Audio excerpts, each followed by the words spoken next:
what music is to creativity and advertising. A lot of today we're going to be talking about the music industry side of things and coming from their perspective, but to have a real ad man in the building speaking about that is absolutely wonderful. So thank you very much for today.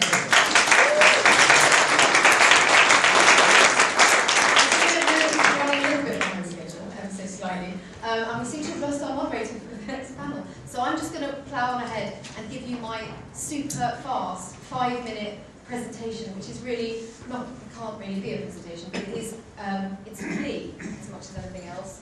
I lost the click out, there we are. This is it, don't be afraid. Being here today, you've made the first step on your journey to being comfortable with music and advertising and how we do this. So congratulations on that. But in order to really overcome your fear of music, if you have one, you do need to confront it. So first of all, I'm going to show you something a little bit scary, perhaps. Let's start with this. Don't try too much to decode it because you can't really see any of the words on the screen, that's the point. It's an incredibly complex map of a data visualization of music. So we've got thrash metal, crush metal, German metal, down to country in the corner. And it's a vast, complex, interwoven web of influences, infinite possibilities, and it's to some extent the absolute antithesis of anything that might be predictable and regular that you'd want to invest your media money in. Because music can seem like that. It can seem very difficult to grab hold of. But the fact is, and the reason that you're here today is we're all human and we all know what music can do. And frankly, the things that you're going to hear today hopefully will really reinforce the fact that it is the intangible value, it's the nuanced beauty of music that can ladder up to tangible benefits for your brand. Money in the till. We saw a little bit from Julian on that earlier, but there'll be plenty more where that came from. So it's an open door to the consumer's heart and soul, and what brand doesn't want to be there? The thing is, if you do want hard data, it exists now. Music is no longer an utterly personal behaviour where you go into a living room and you press play. No, every time that you go onto Spotify or Last.fm or you download legitimately or by BitTorrent, that data exists and someone's capturing it.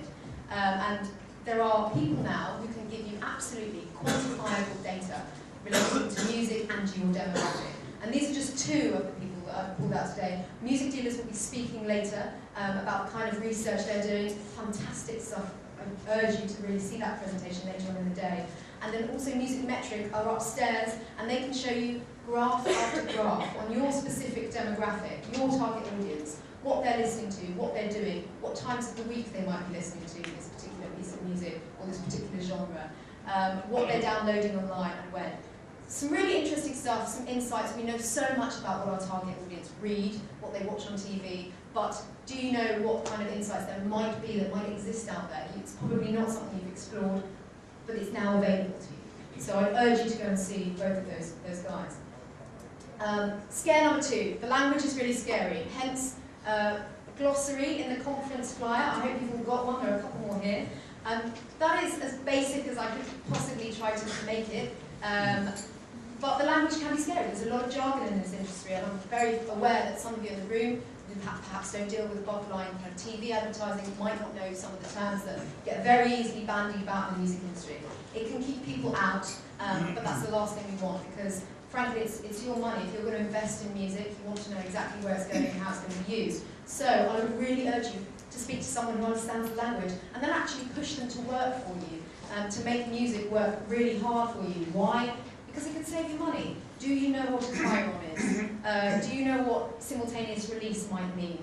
These are all ways that you could, in theory, look at reducing your costs for music, just on a sync basis for TV, and check the glossary if you don't know what that means.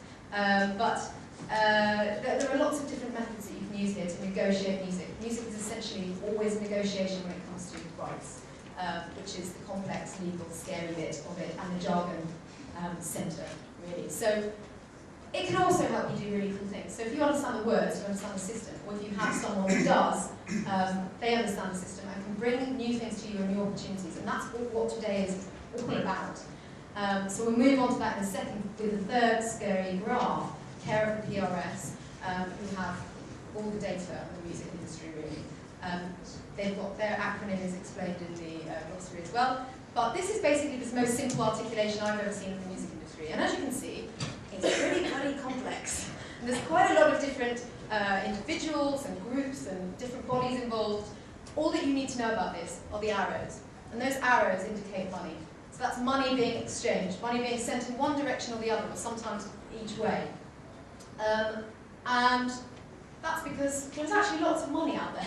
That despite what the press and the media might suggest sometimes, the music industry, this year, the figures for 2010, 2.8 billion in UK revenues alone for the music industry. There's a lot of money changing hands, and in most examples, you guys are contributing a significant amount to that, and Will Page from the PRS will be speaking about that later, exactly what your contributions mean to the UK music industry. But the question is, which side do you want to be on? Do you want to be just spending out money, just signing the cheque? Or do you want to be receiving the money? And there's an interesting case now, the gaming industry, which synchronises music to film, are becoming increasingly switched on to the idea of publishing music.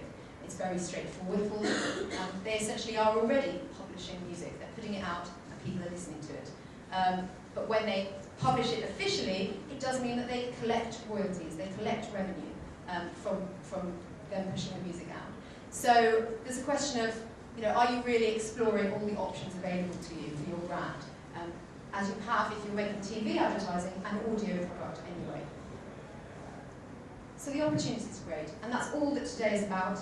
Speak to as many people as you possibly can, listen to our illustrious speakers, they have a great deal to say.